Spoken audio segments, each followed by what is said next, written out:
Advice. Ang daming advice dyan, akala mo ang gagaling ng mga tao. Ang ina-advise nila kasi ganito yan, tularan mo ako, patay na. Eh paano pag nagkamali ka, tinularan din kita, di wala nang nangyari sa ating dalawa. So ang dapat pala nating pinapakinggan is yung Word of God. Ito yung pinakamagandang advice kung paanong tayo ay mababago. Paanong magbabago ang buhay natin. Yung pag-intindi natin, yung isip natin, yung puso natin, kung paano ba talagang magbabago yan. At kung paano naman napunta sa pagbabago ang Biblia. Paano napunta sa topic na yon. Okay? Bago ang lahat, una basahin natin yung teksto natin sa umagang ito. Magtatagpuan dito sa Ezekiel chapter 36. Okay? Ezekiel chapter 36 verse 26 to 28. Sabi niya dito, I will give you a new heart. Bibigyan ko kayo ng bagong, okay? Ikaw kayo ni parong na espiritu.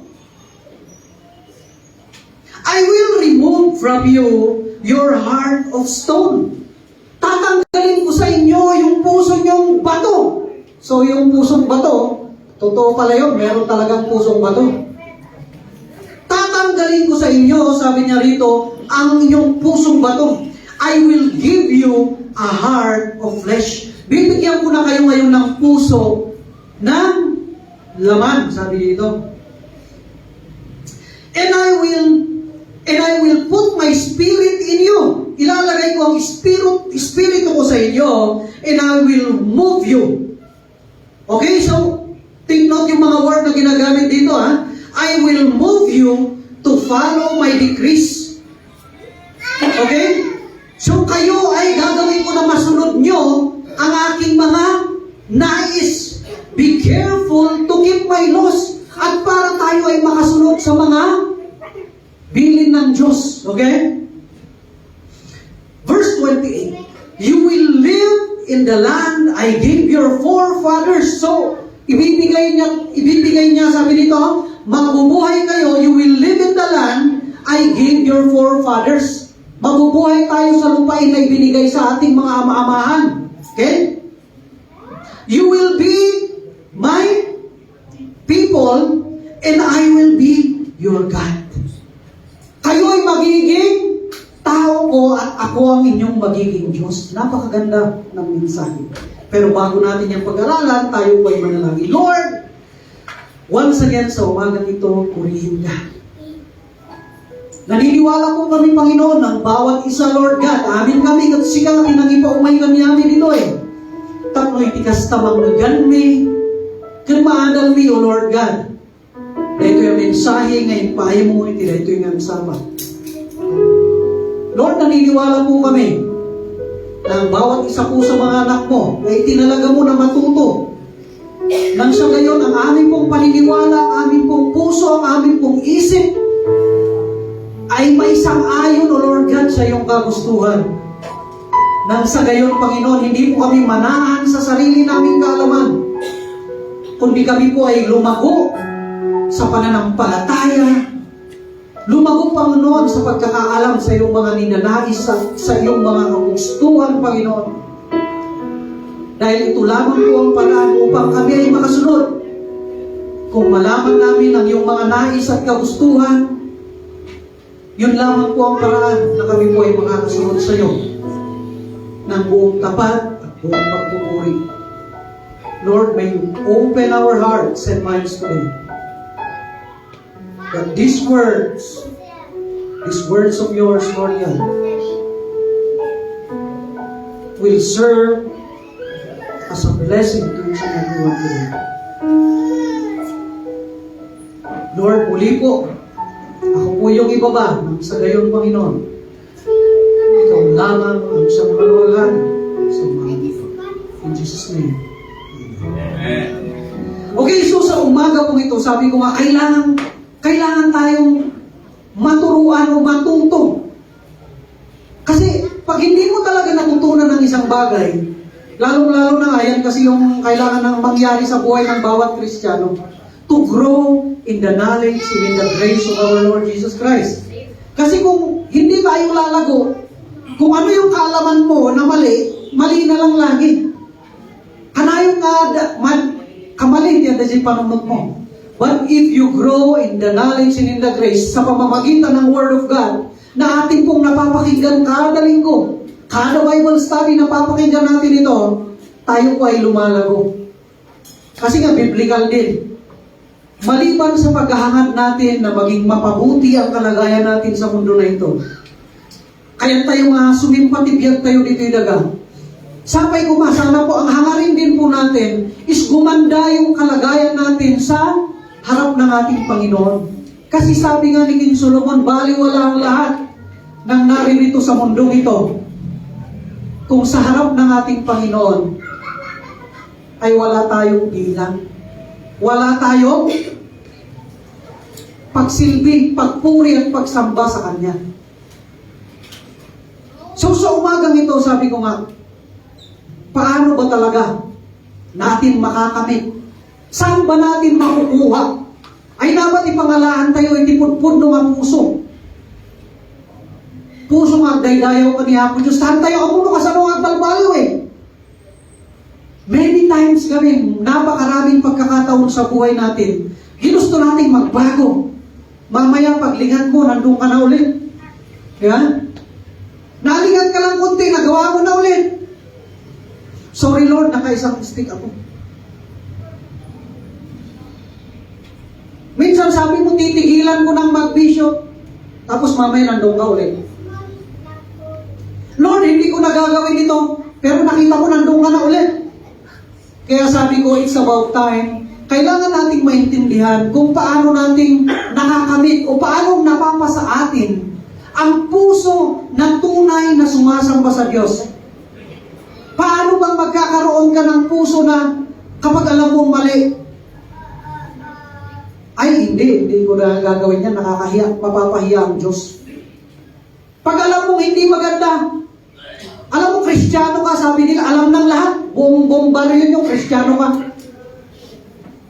Tapos minsan, sabi nung nandun sa maisto, tagay ka, nakipag-inuman ka na tuloy.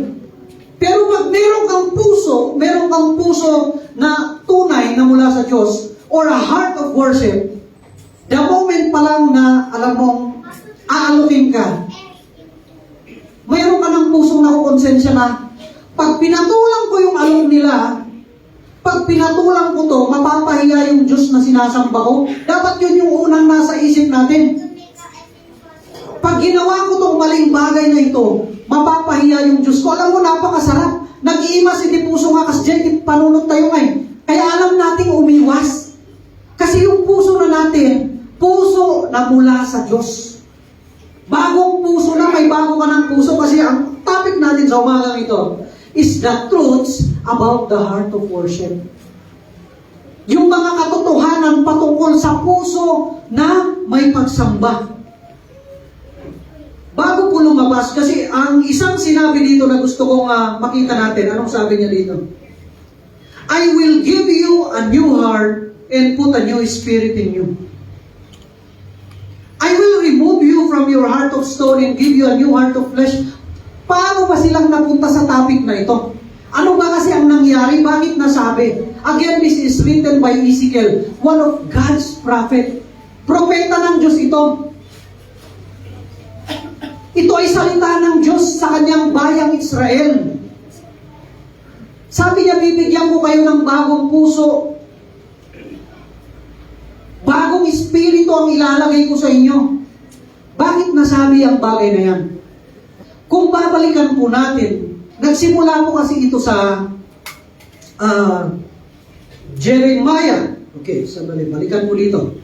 Para makita nyo yung history niya. Sila po ay propeta, excelling prophet ito si Ezekiel. Nung sila ay nakugkob at dinala sila sa Babylonia. So doon itong si Ezekiel. Pero bago pa ito, mayroon siyang mga kasabayan na may nauna sa kanya pre-excelling prophet. Yung mga propeta, kaya nga pray.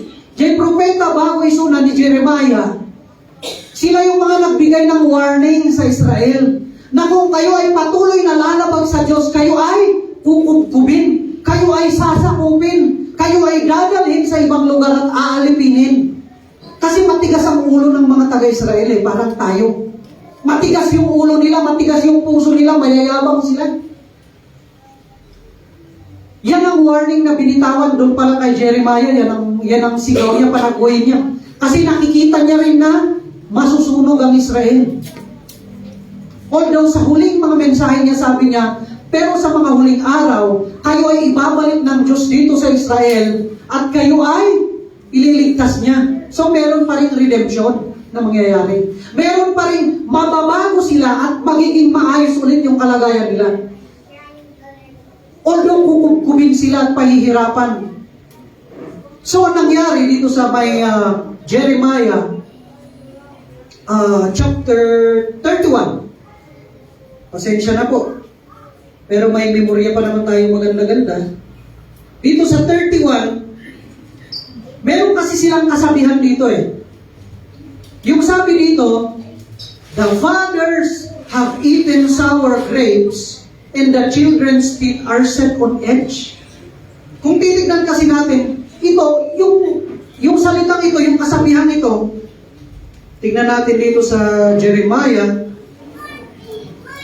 sa Tagalog, babasahin ko to. Gusto kong basahin natin ito sa Tagalog para maintindihan natin yung pinagsimulan nito. Kung bakit kailangang mabago yung puso ng mga taga-Israel. 31. Okay? 31 verse 29. Merong kasabihan dito Verse 29 sabi dito, pagdating ng panahong iyon, hindi na sasabihin ng mga magulang, hindi nila sasabihin, mga magulang ang kumain ng ubas na maasim, ngunit anak ang nangingilo ang mga ngipin. Ito kasi yung patungkol sa kanilang kasalanan na pinagyayabang kasi ng mga taga-Israel na ito. Minana lang naman namin yung kasalanan Minana namin kasi yung bunga ng kasalanan. Nagyayabang sila ng parang sa harap ng Panginoon, sila ay nagyayabang na sila ay matuwid. Sila ay mayroong pagiging matuwid sa sarili nila. Meron silang righteousness, sabihin na natin.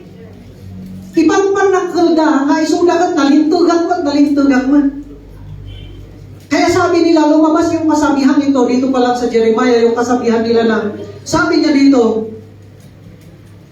mga magulang, sabi niya dito, mga magulang ang kumain ng ubas na maasim, ngunit mga anak ang nangingilo ang mga ngipin.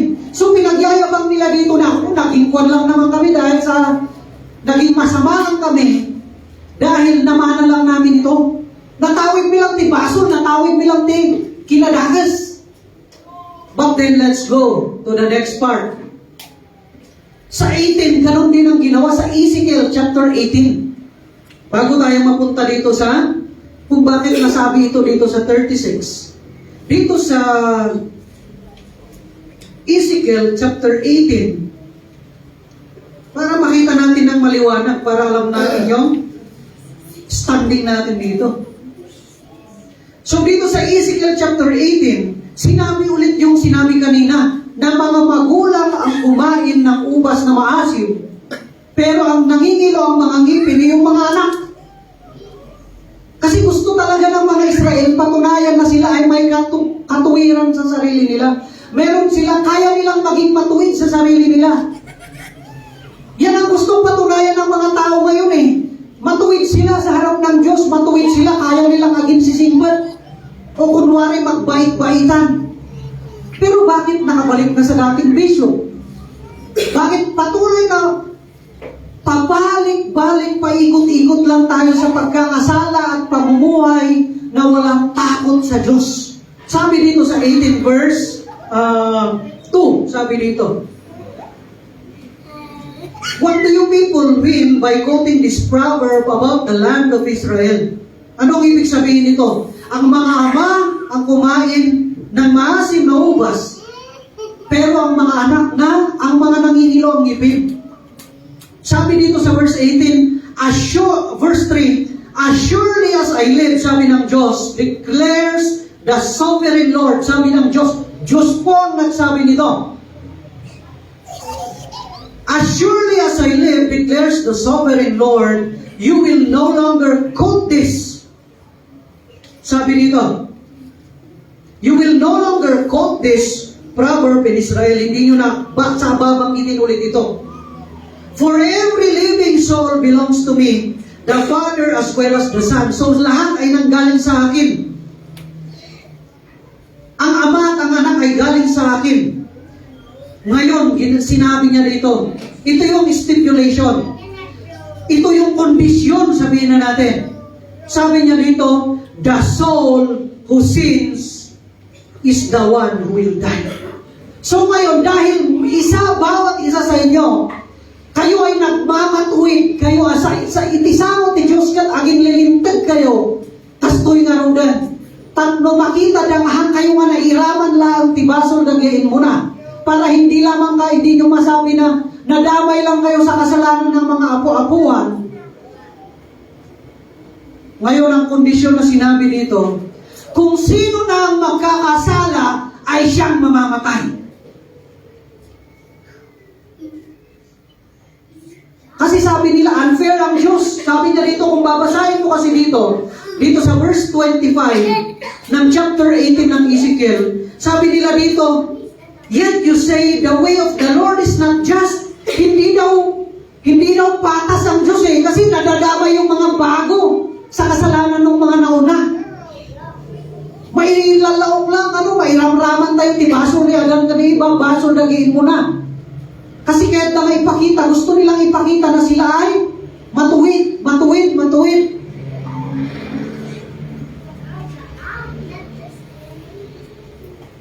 Kaya titignan natin, sabi niya dito, the way of the Lord is unjust. Hear, O house of Israel. Kaya pakinggan niyo to, sabi ng Diyos. Sa verse 25, pababa tayo. Is my way unjust? Hindi ba patas ang aking paraan, sabi ng Diyos? Is it not your ways that are unjust? Hindi ba yung mga gawain nyo ang hindi patas? Pababa tayo. If a righteous man turns from his righteousness and commits sin, he will die. Kung ang isang mabuting tao ay, sabi niya dito, magkakasala siya ay mamamatay. He will die for it.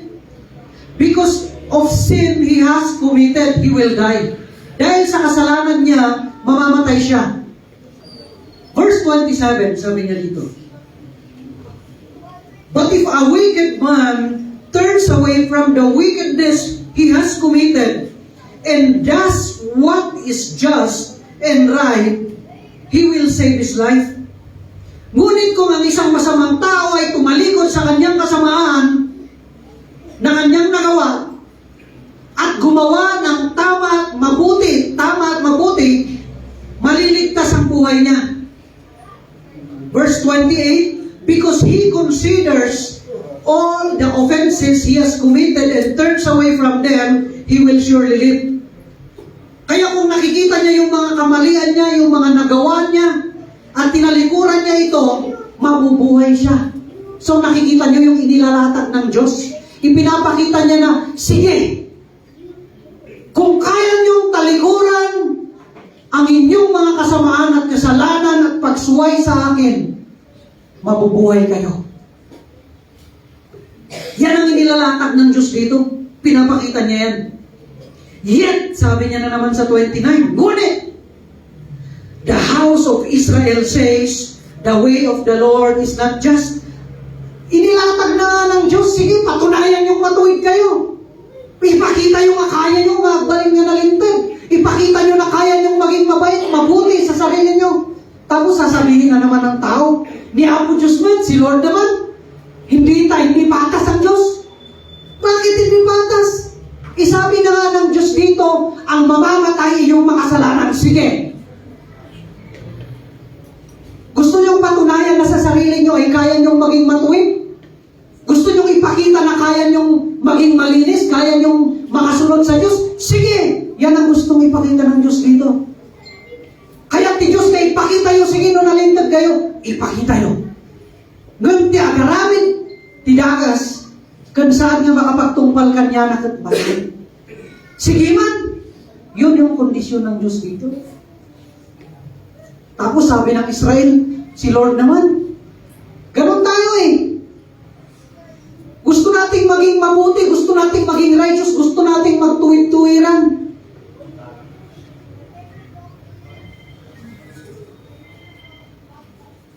Ipinagyayabang natin na tayo ay matuwid. Kristiyano ako kaya hindi ko papansinin yung mga masasama. Nagmamataas ka sa sarili mo. Ganon yung ibang Kristiyano ngayon, di ba? Makakita nyo? Yun ang turo din sa amin dati, nung nandun pa kami sa dati, sabi sa amin, kayo nga makikipan kita, unbeliever na kita. Huwag kayong makikisalo dyan kasi mga walang pananampalataya yan. Si Jesus na pumunta dito para sa mga walang pananampalataya eh. Para manampalataya sila. Ito namang ibang mga Kristiyano ngayon, ang pinapakita nila, dahil matuwid daw sila, dahil malinis daw sila, hindi na nila pinapansin yung mga, may mga pagkakamaling pagkakasala, which is very wrong. Kasi sila yung nangangailangan ng gamot. Sila yung nangangailangan ng tulong. Sila yung nangangailangan ng Word of God. Kaya kami, pumupunta kami para i-share sa mga hindi pa nakakaalam sa mga makasalanan ng Word of God. Ganon dapat ang mindset ng totoo na anak ng Diyos. Hindi yung lalayo ako kasi dyan kasi matuwid ako. Yung feeling nila is feeling righteous sila eh. Pero yun ang i-rebuke ng Diyos dito. Matuwid kami, matuwid. 29. Tuloy natin dito. Para maintindihan natin yung background niya talaga. Yet the house of Israel says, the way of the Lord is not just. Are my ways unjust, O house of Israel? Hindi ba ako patas? Are my ways unjust? Is it not your ways that are unjust? Yung mga ginagawa nyo, yung mga paraan ninyo, yung mga ugali nyo ang mali. Sabi ng Diyos dito. Therefore, O house of Israel, I will judge you. Kung gayon, sabi dito yung transition na makikita natin dito yung word na therefore. Kung gayon, Israel, sabi niya dito, I will judge you. Huhusgahan ko na kayo. Each one according to his ways, sa pamamagitan niyang kanyang pamamaraan, sa kanyang mga gawa. Declares the sovereign Lord. Diyos ang nagsasabi dito. Ngayon, sabi niya dito, repent!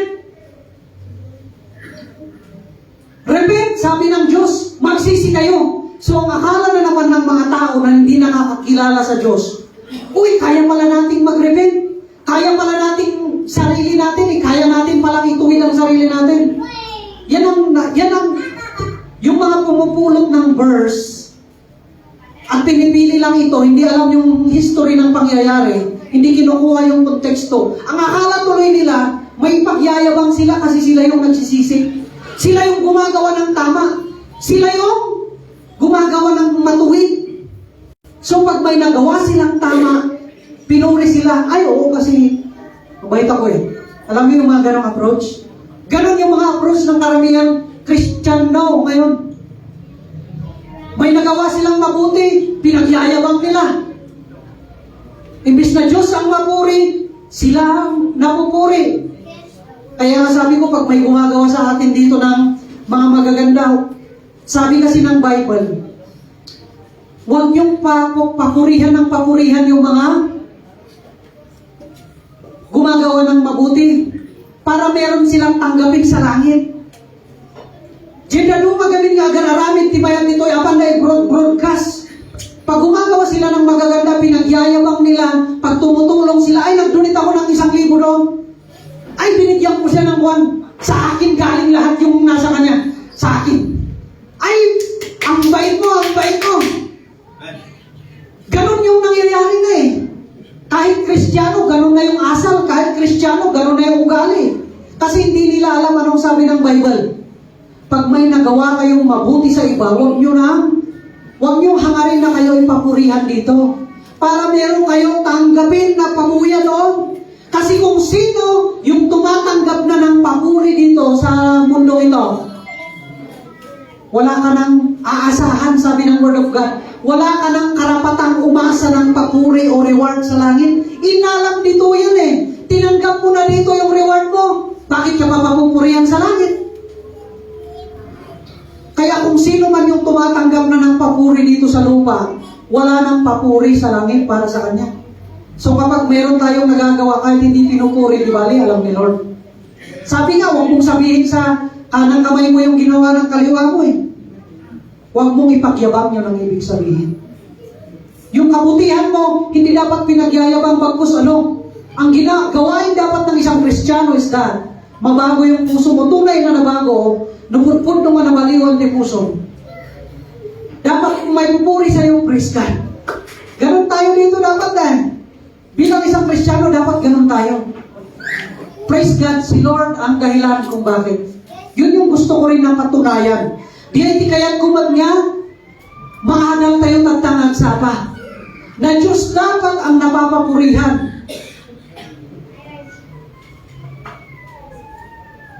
Sin will not be your downfall.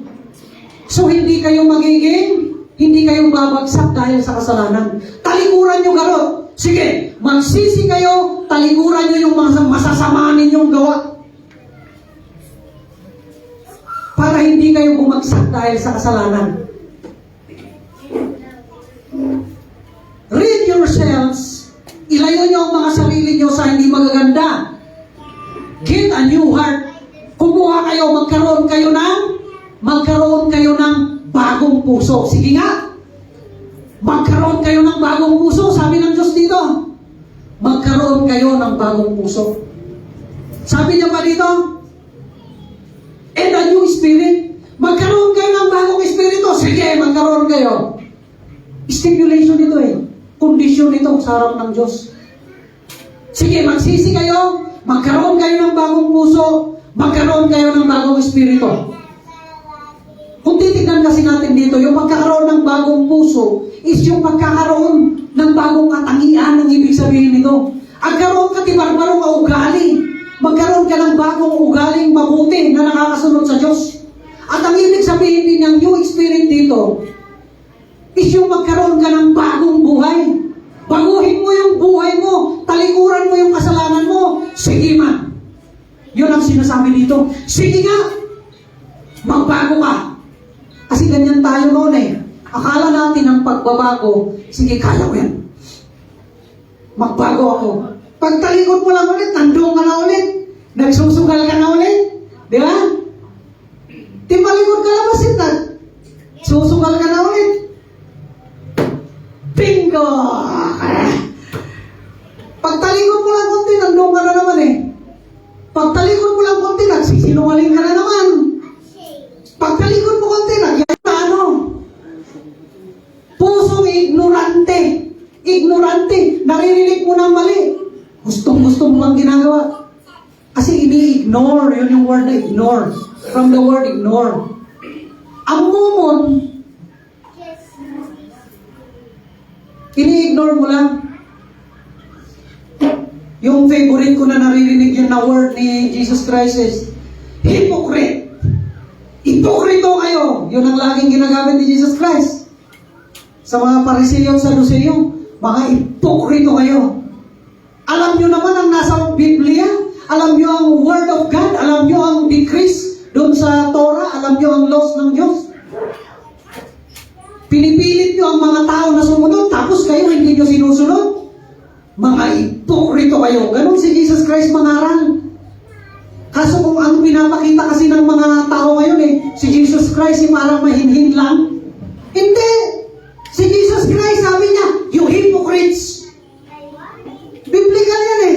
Kaya dapat sabi ko nga, nasana yung mga tao, sabi nila, ang dapat mabuting pastor, yung one, mahinhin. Ang mahinhin daw yung, ay iso. Yung mga ganon, yung mga malumanay, yun daw yung mga maganda. Hindi. Kung ano yung sinasabi dito, pag sinabing, ipokrito, sabihin mo din, ipokrito kayo. So, tama pala. Nasabihin natin yung totoong mensahe ng Biblia. Huwag tayong maging, kunwari, mabuti. Gusto nyo yung pastor na malumanay lang magsalita, pasensya na. Binigyan ako ng malakas na boses. Binigyan ako ng walang hiya na pagkatao ng Diyos. When it comes to the Word of God, hindi ako nahihiya na i-share ito as long as it is biblical. So makikita pa natin dito, sige, magbago kayo sa sarili nyo.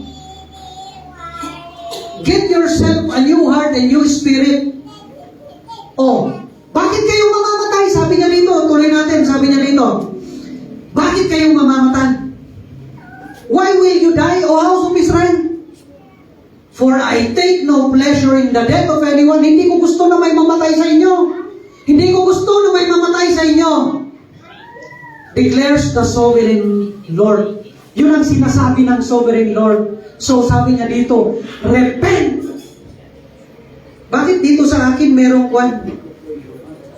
Ayun, meron din. Yung tandang padamdam. Makita niyo yung kwan? Tandang padamdam. So, ibig sabihin, sinigaw niya to. Hindi niya sinabing, sige, magbago kayo. Sinabi niya, magbago kayo at mabuhay kayo. Sige nga kung kaya ninyo. Yan ang sinabi, oh.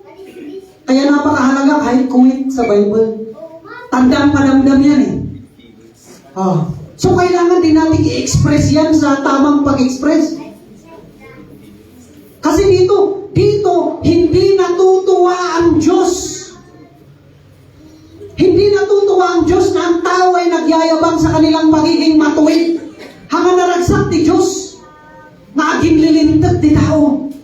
Nasabi nila ay nadamay lang kami sa kasalanan ng mga nauna. So, ngayon nakikita natin yung background. Alam nyo ang nangyari? Naging matigas ang puso ng mga Israel. Lumabas yung natural nila. Anong nangyari? Sila ay napunta sa Babylonia. Nangyari yung sinasabi ng mga propeta na sila ay kukukumin, tatalunin sila, aalipinin sila kasi masasama sila. Masasama yung gawa nila.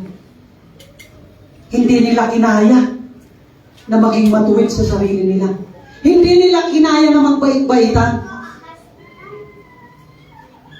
Pero, yung topic na natin sa oras na ito, sa verse 36, ano ang sabi niya dito? Ito yung katotohanan sa pagkakaroon ng pusong sumasamba sa Diyos. Meron dito makikita natin yung una. Sabi niya dito, I will give you a new heart and put a new spirit in you. I will remove from you the heart of stone, and I will give you a heart of flesh. Una natin makikita dito mga kapatid. Di bali maikli lang ito kasi malapit na, sayang. Kaya bumili ako ng relo kasi alam niyo po, ako po yung candidate sa pinakamahabang speech dito. Kaya nung pumunta kami doon sa Asin kasi yung auntie namin hiningi yung relo ko. Mahilig pa naman sa maglaba ng nakarelo. So, bigay. Kasi ang bait-bait ng auntie namin na yan. Utang namin yung buhay namin sa kanya sa pag-aalaga niya rin sa amin. So, lahat ng hinihiling niya sa akin, sige, basta kaya, sige. Ganon.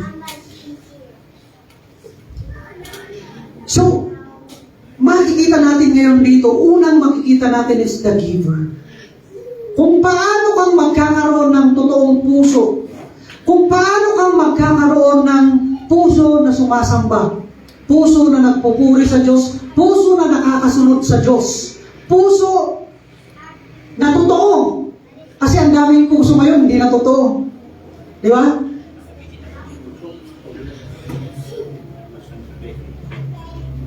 Kasi bawat isa sa atin dito naniniwala ako, kailangan nating maintindihan ang ibig sabihin ng pagbabago. Kailangan nating maintindihan ang ibig sabihin ng binago ng Diyos. Walang problema sa kung paano kang tinatrato ng iba. Walang problema sa kung paano nagsasalita at anong ginagawa ng iba sa'yo. Kasi sa isang Kristiyano, napakahalaga kung paano kang makitungo sa iba. Kasi ang inire-reflect mo ay ang Diyos. Kung paano kang nagsasalita sa iba, Diyos, ang dala-dala mo yung kapurihan ng Diyos eh. Kasi Kristiyano ka nga, di ba? Dala mo yung pangalan ni Kristo. Tapos kung makapagsalita ka sa iba, i-dismiss mo yung iba eh. Kundi wala ka nang inisip kung di sirain sila. Wala kang inisip kung hindi yung mali sa kanya. Tigit kita ang makanayon ka. Jaydakas. Yung masama lang lagi yung tinitingnan natin eh. Pero Kristiyano ka sa tingin mo. Sa tingin mo. Kasi hindi yun yung sinasabi ng Word of God eh. Kung ganun pa rin ang asal natin. Nung kasjay tayo lagta, nung paulit-ulit lagta nga kasjay, anong puso ang meron ka? You still have the heart of stone. Nasa iyo pa rin yung puso na walang pagsunod sa Diyos. Nasa iyo yung pusong walang konsensya. Nasa iyo yung pusong walang pagkilala, tunay na pagsunod sa Diyos, wala. Nagkukunwari ka lang. Di ba, kasjay? Yung nasa iyo, ang umiiral sa iyo, di adalat na kanyang ganda, pusong pa to. Na kahit napapahiya ang Diyos, okay lang sa iyo. Pero dito ang sinasabing puso, I will give you a new heart. I will give you a new spirit. Unang makikita natin is yung the giver. Ang tunay na puso na may pagpupuri sa Diyos, ang tunay na puso na may pagsamba at pagsunod sa Diyos, hindi pala yung puso mo yun. Kaya nga yung kinanta natin, the heart of worship, kailangan pala na para tayo ay makasunod sa Diyos, tayo ay sumunod sa Diyos, kailangan natin magkaroon, get a new heart. Sabi ng Diyos, di ba kanina? Magkaroon ka ng bagong puso. Magsisi ka, yun ang ibig sabihin nun. Para tunay na makapagsisi ang isang tao, para tunay na makapagbago ang isang tao, kailangan mo ng bagong puso. Get a new heart. Walang nahanap ang Israel na gano'n. Pero dito, ang sabi ng Diyos, sabi ng Diyos dito, di ba? So makikita natin, yun pala ay ibibigay sa atin. Yun pala ay mula sa Diyos. Pag sinabi mo kasing give, merong pinanggalingan at tinagagwan na at meron ding tumanggap. Pag binigyan mo ako ng regalo, meron tatanggap ng regalo. Kasi ang isang bagay na hindi ibinigay, ano yun? Inyadiyay. Stock lang yun. Stock, di ba? Pag hindi natin na-distribute yan, stock lang yan. Pero pag naibigay mo yan, regalo. Pag walang bayan. O, di ba? Ganun ang Diyos sa atin. Ganun kabuti ang Diyos sa atin. Hindi niya ibinenta sa atin, kaya hindi nabibili ang puso. Ang pagiging mabuti at matuwid ay hindi nabibili. Nakatulad ng ginagawa ng iba. Ibinibenta nilang para maligtas daw yung mga kamag-anak mo sa langit, kailangan mong magpadasal at magbayad sa simbahan. Indulgences yan. Which is maling-mali. Ipinapakita rin dito. Ano yung pinapakita dito? Yung kawalang kakayanan ng tao na baguhin ang sarili niya. Kawalang kakayanan ng tao na sa sarili mo ay magbago ka. So ano ang dapat nating makita dyan? Para tayo ay tunay na mabago, kailangan nating marinig ang Word of God. Kailangan nating maintindihan ng Word of God. At ito ang babago sa atin. So makikita natin dito na merong giver. Kasi wala sa atin. Wala sa atin yung true heart of worship. Ang puso natin ay makasalanan, bumabalik-balik sa kasalanan, gustong-gusto ang kasalanan. Yun ang meron tayo na puso. Hindi ko sasabihin na yun ang puso ninyo, hindi. Kasi anong sabi ni Apostol Pablo? Minsan lahat tayo naging makasalanan, kaya meron bang matino dito? Walang matino kahit isa. Yan ang itinuturo ng Bible. Walang matino kahit isa. Walang nakakaintindi sa Diyos, sabi ng Romans. Kung gusto nyo makikita sa Romans chapter 3. Walang matino, walang humahanap sa Diyos, walang nakakakilala sa Diyos, walang naghahanap sa Diyos, sabi doon. Dahil ang mga tao, ang gusto nilang ginagawa ay yung mga gusto lang nila. Ang hinahangad ng tao ay yung mga makalupa lang.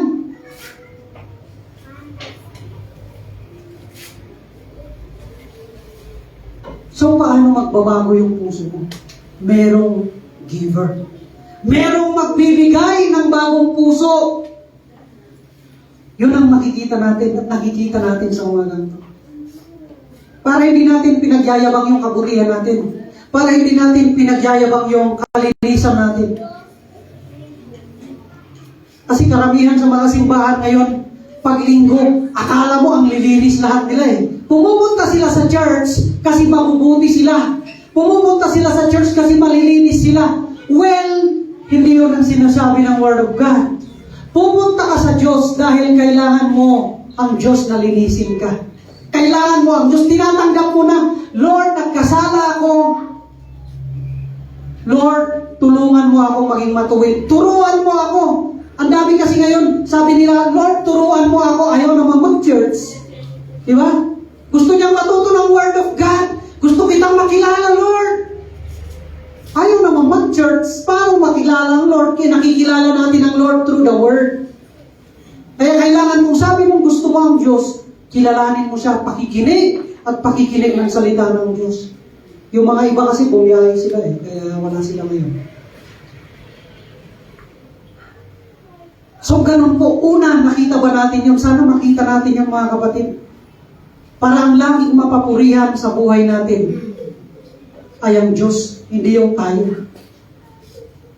So first thing that you see is that God gives it to you. So kung meron man kapatid sa umagang ito, kung meron ka mang puso na alam mo matigas pa yung puso na meron ka. Yung puso mo ay walang pagsunod, yung puso mo ay nakikita mo na hindi yan yung puso na ninanais ng Diyos na sinasabi ng Diyos. Hindi kita huhusgahan. But this is the time na dapat, sabi ko nga, the only way. Hindi mo yung bibilhin kay pastor. Hindi ko ibebenta. Pray to God. You pray to God, Lord, be humble yourself. Lord, nalaman ko sa mensahe na kailangan ko ng bagong puso. Lord, sa iyong mayamang biyaya, may you bless me with a new heart. Pangalawa, saglit lang to. Huwag kayong mag-alala, saglit lang talaga. Pangalawa na makikita natin is yung sabi niya dito, the gift. Nauna na yung the gift eh. Sinususpense na, nauna na. Ano yung sabi dito? Na magkakaroon tayo. Una nakita natin na ito ay mula sa Diyos. Yung tunay na puso mula sa Diyos. Ano yung bigay niya sa atin? A new heart. Ikaw ba ay Kristiyano na katulad ka pa rin ng dati? Ikaw ba ay isang Kristiyano na nakikita mo yung sarili mo? Kasi kaakibat ng pagbabago, kaakibat ng ating pagbabago sa buhay o pagkakaroon ng bagong katangian is yung mabago yung puso natin. So pangalawang makikita natin is yung the gift. New heart. Magkakaroon ka ng bagong buhay. Magkakaroon ka ng bagong katangian.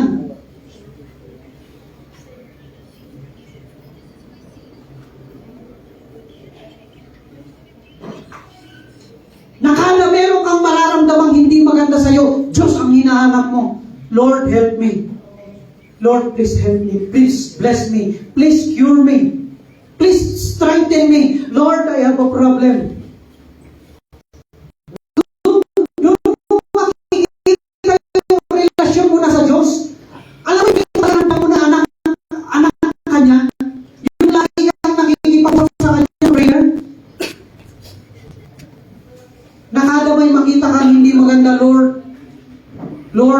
lagi, maging hininga mo yung Lord.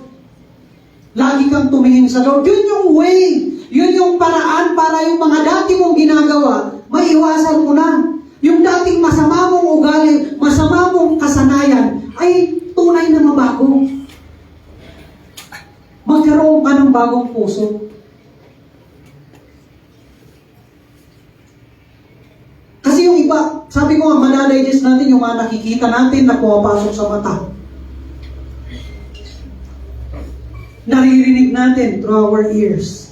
Kaya nga sabi, kahit nga si Juan sabi niya si Lord sabi niya ang nakakadumi, hindi yung kinakain Ang nakakadumi sa tao, yung lumalabas. Kasi yung lumalabas nanggagaling sa puso, kung yung puso mo, bato pa rin. Puso mo pa rin yung dating makasalanan, yung dating walang pagsamba sa Diyos at pagpuri sa Diyos, ano ang lalabas sa'yo? Kasinungalingan, kayabangan. Lalabas pa rin sa'yo yung ugali ng makamundo pa rin, makasarili.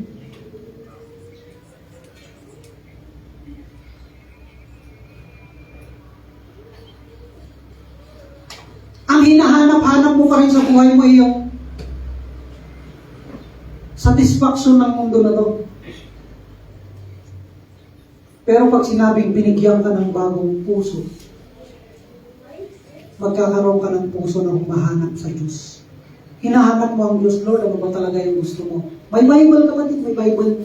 Malalaman mo dito yung gusto ng Diyos. Sabi nila may mga nananalangin, Lord, ituro mo po sa amin ang mga nais mo. Ituro, ito yung mga nais ng Diyos at ayaw niya nandito. Tamad ka lang magbasa. Di ba? Yun ang totoo Kaya dapat hindi yun yung panalangin natin na ituro mo sa akin yung Lord, bigyan mo ako ng bagong puso na humahanap at sumusunod sa nais mo. Ganon! Ituro mo sa amin, ituro mo sa amin. Nandito nga yung gusto niya. Nandito rin yung ayaw niya. Di ba? Hindi ko alam kung anong gusto ng Diyos. Eto, nandito. Gusto kong makilala ang Diyos, pero hindi mo gustong makilala ang Diyos. Ayaw mong basahin to Ayaw mong matuto, ayaw mong mag-aral ng salita ng Diyos. Ayaw mong makinig kay pastor pag nasa church ka. Kasi sa tingin mo, mas magaling ka kay pastor.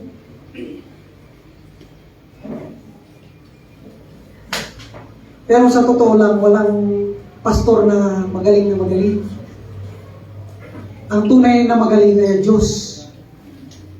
Yung pastor, siya ay nababahaginan lamang.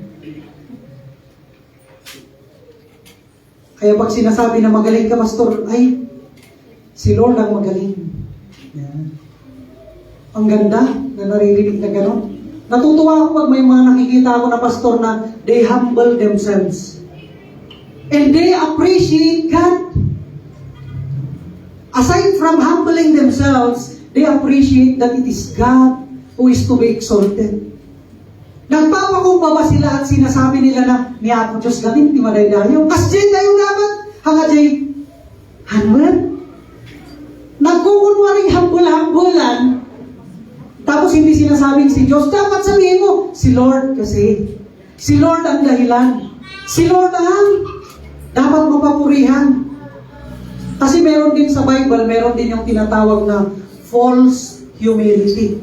Hindi tunay na pagpapakumbaba o pagkukunwari. So nakita natin the gift of new heart and the second one is the spirit. Pag sinabi kasing spirit, this is tantamount of you having a new life. Ang ibig sabihin na nito, yung dating buhay mo, namatay ka na sa dating ikaw. Kaya yung iniwan mong buhay, namamatay, sabi nga deny yourself. Ibig sabihin din noon yung sabi doon is, unti-unti kang namamatay sa dating ikaw. Dying from self, sabi ng Word of God. Araw-araw dapat naiiwanan natin yung hindi natin magagandang gawa.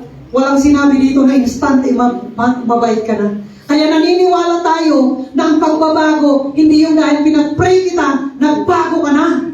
Hindi pinag-pray kita, malinis ka na, hindi.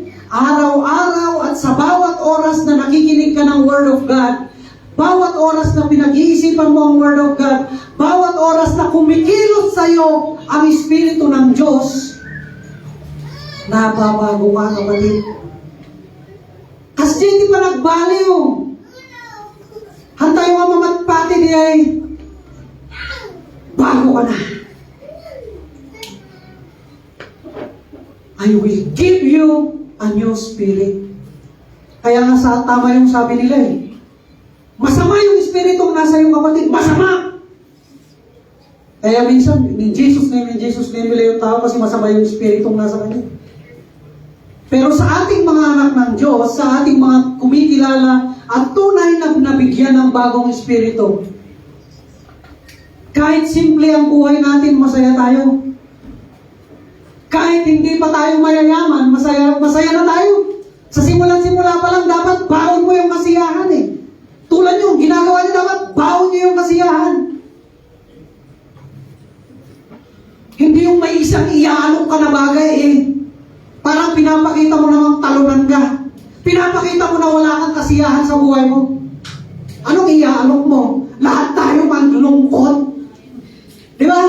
Ang iaalok natin yung kasiyahan. Dahil sa bago nating buhay na bigay ng Diyos. Bagong espiritu. Kung ang espiritu natin ay dating natutuwa sa mundo, sa mga mundo, anong bilin sa Word of God? Dapat ang hangarin natin ay mga bagay na makalangit. Dapat ang hangarin natin, anong sabi? Yung mga heavenly. Kasi yung mga bonus na yun eh, yung ibibigay sa'yo ng Diyos na kalagayan mo dito, bibigyan ka niya dito ng kaluwagan sa buhay, bonus yan. Pero ang sabi dito, ang hangarin mo dapat, ang unahin mo, ang isip mo na first is the kingdom of God. Ang unahin natin ay ang Diyos. So sana po, sabi ko nga, maramdaman natin, makita natin yung sarili natin. That we have this gift. That we have this gift. Yung iba naman sabi nila, hindi ko kaya. Hindi ko mahanap ang regalo ng Diyos na yan. Hindi ko makuha ang regalo ng Diyos na yan. Hindi ko alam. Anong sabi dito? Tumuloy tayo. Sabi niya dito. Sa 20,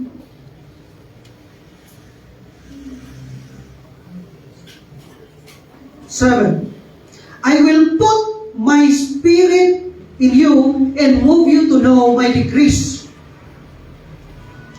I will put my spirit, ilalagay sa atin ang spirito ng Diyos, and move you to follow my decrees and be careful to keep my laws. So ano na naman yung makikita natin dito? Yung garantiya na sa mga minahal ng Diyos, sa mga tunay na anak ng Diyos, magkakaroon ka talaga nito, kapatid. Darating sa buhay mo na maririnig mo ang Word of God. Darating sa buhay mo na mapapakinggan mo ang mensahe patungkol sa bagong puso at bagong buhay. Darating sa buhay mo, sa panahon sa buhay mo, na makakarinig ka ng katotohanan patungkol sa Diyos. Kaya nga nakakalungkot, ang daming nakikinig ng Word of God, pero hindi lahat nababago ang buhay. Pero makikita natin dito, yung garantiya. First, the giver. Second, the gift. And now, the guarantee. Diba ang sarap?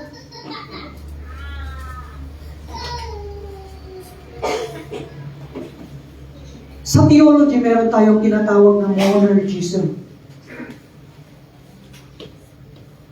na sa buhay ng isang tunay na Kristiyano, tanging Diyos lamang ang makakabago sa iyo. Tanging Diyos lamang ang makakaayos sa iyo. Ganon tayo eh. Dapat ganon tayo. Tanggapin mo sa sarili mo yung katotohanan na yun, magpakumbaba ka sa harap ng Diyos. Katulad ng mga Israelitang ito, na nagyayabang sila sa harap ng Diyos, kaya nilang magbago, kaya nilang... Sabi dito, hindi nila kinaya eh. Kaya kailangan pala Diyos ay magbigay nito sa kanila. So meron ditong garantiya. I will move you to keep my decrees. Ang galing, no? Masusunod na natin ang Diyos dahil binigyan ka ng bagong puso, bagong espiritu ng Diyos, makakasunod ka. Magkakaroon ka ng pusong sumusunod sa Diyos. Inuuna ang Diyos kaysa inuuna yung sarili mo. Magiging maingat ka na sa pananalita mo. Magiging maingat ka na sa iniisip mo. Sa kung paano kang trumato ng iba, magiging maingat ka na. Magiging maingat ka na sa kung ano yung isinishare mo sa iba. Magiging maingat ka na kung paano. Kaya nga sabi ko, minsan ito yung mga nagiging kahinaan natin eh.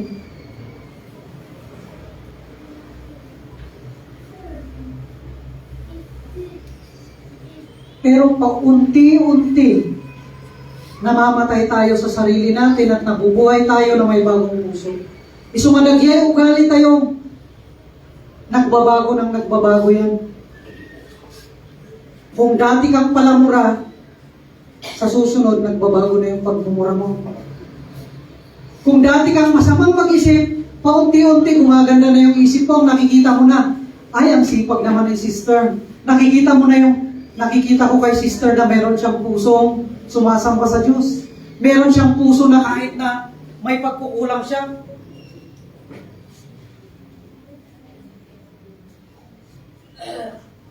Okay lang yan. Kasi sabi ko 5 minutes na lang eh, hindi niya inabot. Pero ganon. Magkakaroon ka ng pagbabago, paunti-unti yan, mababago ka. Paunti-unti hahanapin mo ang Diyos sa buhay mo. Kasi yun lang yung way. Alam nyo, kung meron tayong gustong mabago sa pamilya natin, sa buhay natin, sa paligid natin, nagsisimula yan sa pagkilala natin sa Diyos. At hindi mo kayang baguhin yung iba. Pero ang Diyos, kaya ng Diyos yan. Kaya kung meron tayong gustong magbago, ang sabi ko nga, at sinasabi ng Word of God, ipanalangin natin sila. Huwag tayong magsawa na ipanalangin sila. Huwag mo siyang sigaw-sigawan. Hindi siya magbabago pag sinisigaw-sigawan mo. Magbabago siya kung makikita niya na may Diyos ka at yung Diyos mo, binago ka ng Diyos mo. Magbabago siya kung sa puso niya ay mapapalitan yan ng puso na nakakakilala sa Diyos. Ganun pala. So, hindi ko na aawayin at sisigawan yung asawa ko para magbago. Hindi na talaga. Ipanalangin mo siya. Ipakita mo sa kanya ang buhay ng isang may pananampalataya.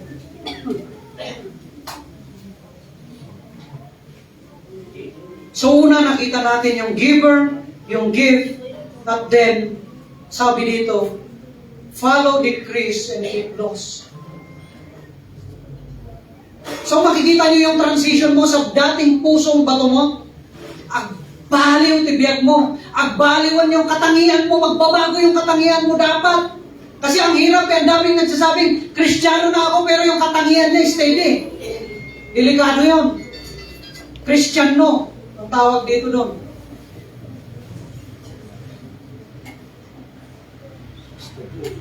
Huwag kang mag-alala kapatid.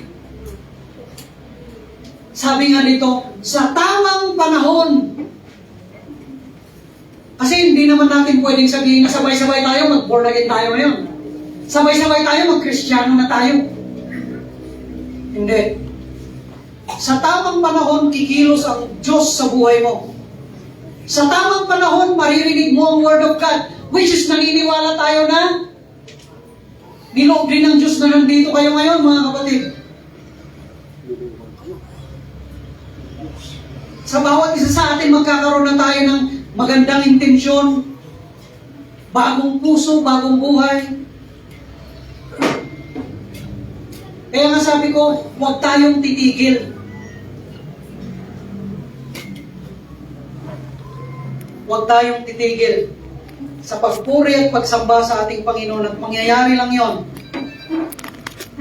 Kasi yun ang nakakalungkot. Sa mga huling araw, kasi yun ang nakasulat dito sa Bible. Sa huling araw, marami ang manlalamig sa pananampalataya, iiwanan nila ang pananampalataya.